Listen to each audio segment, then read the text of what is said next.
में देवताओं की सवारी लेने का प्रचलन बहुत ज़्यादा चल गया है। कोई किसी देवता की सवारी लेना चाहता है, कोई किसी देवता की सवारी लेना चाहता है। ग्रामीण देवता उनकी सवारी आती है और माता काली की सवारी कई कहते हैं, माता काली की सवारी आती है, बाबा मोहनराम की सवारी आती है, भैरव बाबा की सवारी आती है, अन्य देवी देवताओं की भी सवारियाँ शरीर पर आती है। और एक वीडियो के माध्यम से मैंने ये चर्चा भी की थी, आपको बताया भी था कि उनके जो सेवक हैं, उनके जो अंश हैं वही शरीर में आते हैं, वो पूर्ण रूप से कभी नहीं आते और वही आपकी समस्याओं का निदान करते हैं।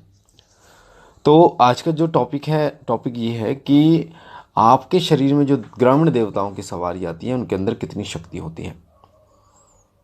देखिए, शक्ति का कहने का मतलब होता है, शक्तियों की भी अलग अलग लेवल होते हैं। कोई व्यक्ति ऐसा होता है जो सवारी को बुलाता है और तब सवारी बताती है, वो देवता बताता है किसी के भी बारे में। और एक ऐसा व्यक्ति होता है उसको सवारी बुलाने की ज़रूरत नहीं पड़ती, वो आंख बंद करता है, पूछता है, बताता है। एक ऐसा होता है आंख खुली रहती है उसकी, उसको आप ये नहीं कह सकते कि उसके ऊपर सवारी है, ये कुछ, वो सिर्फ आंख खोल के रखता है, नाम पूछता है और सब पूरी हिस्ट्री बता देता है। वो क्या है, उसकी दिव्य दृष्टि खुली होती है, उसकी सूक्ष्म जो शक्तियाँ वो जागृत होती है। आपको बता दूं, जितने ग्रामीण देवता होते हैं, ग्रामीण देवताओं की दृष्टि कुछ हद तक खुली होती भी है, कुछ हद तक। जैसे 100% है, 100% में से 20 से 30% उनकी जो दृष्टि है वो खुली होती है। ऐसा नहीं है कि ग्रामीण देवता हैं तो इसका मतलब उनकी दिव्य दृष्टि खुली है। देखिए, दिव्य दृष्टि को समझना होगा आपको, सूक्ष्म जगत को समझना होगा, सूक्ष्म चीज़ों को समझना होगा आपको। ग्रामीण देवता जिसने इस धरती पर जन्म लिया, किसी कारणवश उनकी मृत्यु हो गई, समाधि ले ली, या फिर वो वीर गति को प्राप्त हो गए, जैसे गौओं की सेवा, गौओं को बचाते बचाते कई ऐसे ग्रामीण देवता हैं जो वीर गति को प्राप्त हुए और आज वो पूज्य हैं, पूजते हैं। तो ये क्योंकि एक आत्मा जैसे होती है, 1 सेकंड में यहाँ पहुँच जाती है, 1 सेकंड में वहाँ पहुँच जाती है।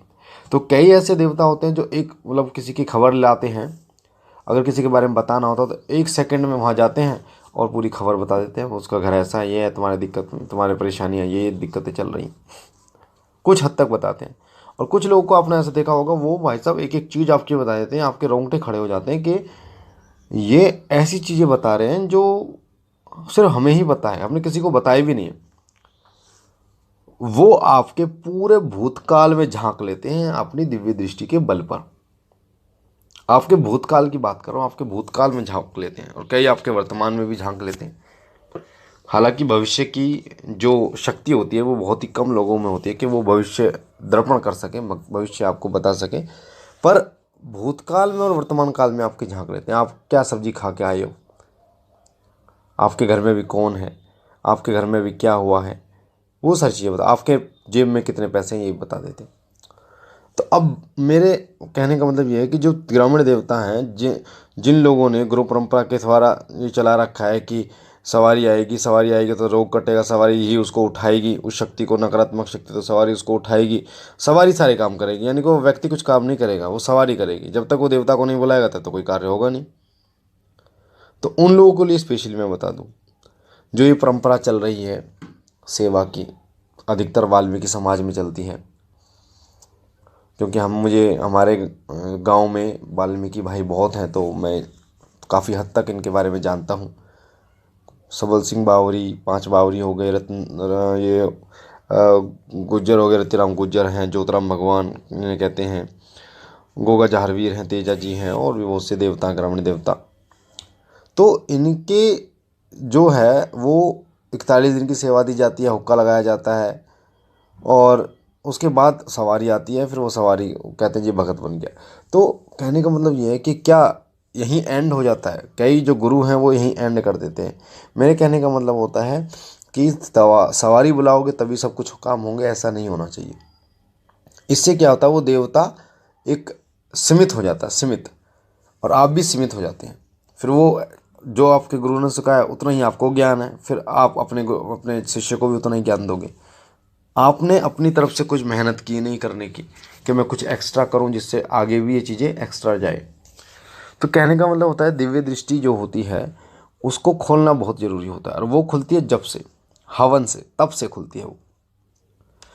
ऐसे लोग जो आँख खोल कर सब चीज़ें बता देते हैं, ऐसे बनना मेरे हिसाब से बहुत अच्छा है। जो लोग खेलते हैं देवता को, वो एक कई लोग ढोंग भी समझते हैं कि ये तो ढोंग कर रहा है, और अच्छा भी नहीं लगता कोई खेल रहा है, शरीर हिला रहा है, गर्दन हिला रहा है, और अधिकतर माता बहनें सिर हिला रही हैं, कपड़ों का पता नहीं कहाँ जा रहे हैं। तो क्यों ना आप कोई ऐसी सेवा करें, कुछ ऐसा जप करें, अपने जप को इतना मजबूत करें जिससे आपको खेलने की जरूरत ही ना पड़ो, आप गद्दी पर बैठे हैं और सारे काम हो रहे हैं आपके। उदाहरण के लिए मैं आपको बताऊं, बालाजी के जो दूत होते हैं, जो बालाजी की सेवा करते हैं, हम भी बालाजी की सेवा करते हैं, तो जिन्हें बालाजी के दूत प्राप्त होते हैं ना, जिन्हें बालाजी महाराज के, तो हालांकि दूत की सवारी भी आती है, पर दूत की सवारी के आने के बाद काम नहीं किया जाता।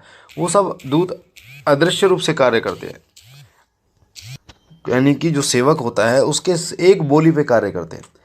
वो बोलेगा कि इसको बंधन करो तो बंधन होगा, वो बोलेगा कि इसमें मार लगाओ तो मार लगेगी, वो बोलेगा कि इसको लेके आओ तो वो आएगा, वो बोलेगा कि इसको हटाओ तो वो हटाएगा। यानी वो दूत जो है वो आपके आज्ञा का पालन करते हैं, या आप ये भी कह सकते हैं कि आपकी विनती, जो विनती करते हैं उस वो मानते हैं। पर जिनकी सवारी आती है, अगर आप बैठे रहो और आप उनसे बोलो कि ये काम करो, तो वो तुरंत क्यों नहीं होता? क्योंकि आपने उतना जप नहीं किया है उनको ना, आपने उनको सूक्ष्म नहीं किया। सूक्ष्म कहने का मतलब होता है जब तक कोई शक्ति आपके हृदय में वास नहीं करती, तब तक वो शक्ति जो है वो सिर्फ एक दिखावा होता है। भगवान का वास हृदय में होता है। आप उनसे प्रार्थना कीजिए कि हे प्रभु, या जो भी आपके देवता हैं, इष्ट हैं, आप मेरे हृदय में वास कीजिए सूक्ष्म रूप की तरह बन के। तो वो आपके जब हृदय में वास करेंगे तो आपको सब पता चलेगा, स्मृतियाँ आपकी होंगी, आपके मन में स्वयं आ जाएगा सामने वाला व्यक्ति कहाँ से आया, कैसे आया, क्या समस्या, कैसे निदान होना चाहिए, सारी चीज़ें वो आपके हृदय में बताएंगी। तो मेरा तो मानना ये है कि खेलना मेरे हिसाब से गलत है, खेलना नहीं चाहिए। और सवारी आती है तो अच्छी बात है, पर उनसे प्रार्थना कीजिए कि खेल कर ना आए। अगर आएँ शरीर पर तो मात्र रोंगटे खड़े हों और आप आ जाएं, मुझे पता चल जाए कि हाँ रोंगटे खड़े हो गए, आप आ चुके हैं। बाकी सारे कार्य कीजिए। और माता बहनों के लिए तो अच्छा भी नहीं लगता, जो जिन्होंने जगह जगह चौकियाँ लगा रखी हैं माता की, अच्छी बात है, माता की सेवा चल रही है, माता की कृपा से संकट कट रहे हैं। पर अगर यही काम बिना खेले हो तो और अच्छा होगा। माता बहनों का पल्लू कहीं जा रहा है, कपड़े कहीं जा रहे हैं, सिर कहीं, तो ढोंग बन रहा है एक तरीके से, लोगों में उनका मजाक उड़ता है। तो क्यों ना गद्दी पर बैठे बैठे आप सारे काम ऐसे ही करें, बिना खेले करें। वो शक्ति तब भी ऐसे कार्य करेगी, पर लोगों को पता नहीं। जब कोई करना चाहता नहीं है, प्रार्थना कोई करना चाहता नहीं है, बस उसे बुलाओ और खिलाओ और काम करो। तो मेरा विनम्र प्रार्थना ये है कि अगर आप भगत बनना चाहते हैं, आपके पास सवारी आती है, तो उससे विनम्र प्रार्थना करें कि खेल करना आए मेरे शरीर पर। अगर आपको आना है तो मात्र हृदय में वास करें और रोंगटे खड़े हों और आप कार्य करें। क्योंकि इम्पोर्टेंट, महत्वपूर्ण ये नहीं है कि कोई प्रधानमंत्री है, कोई मुख्यमंत्री है, महत्वपूर्ण ये है कि उसने कार्य क्या किया है। काम से ही सब जाने जाते हैं, आपका कर्म जो है वो प्रधान है, उसी काम से जाने जाते हैं। इसलिए सब जब करें जितना हो पाए। तो मुझे आशा है ये महत्वपूर्ण जानकारी आपको पसंद आई होगी। पहली बार चैनल पे है तो चैनल को लाइक कीजिए, शेयर कीजिए, शिव कृपा परिवार के साथ जुड़िए। और मैं बाबा भोलेनाथ से विनती करता हूँ कि बाबा आप पर कृपा